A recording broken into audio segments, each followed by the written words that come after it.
Ejercicios de flauta, el sonido del si.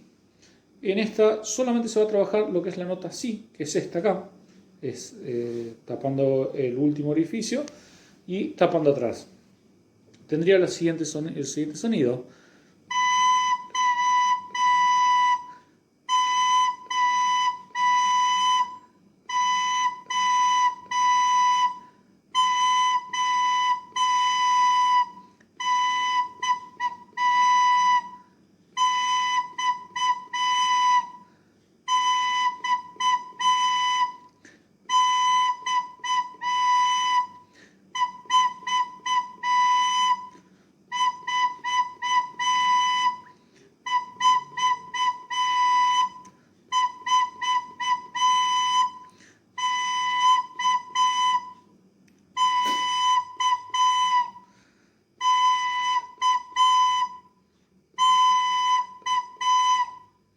Y eso es todo.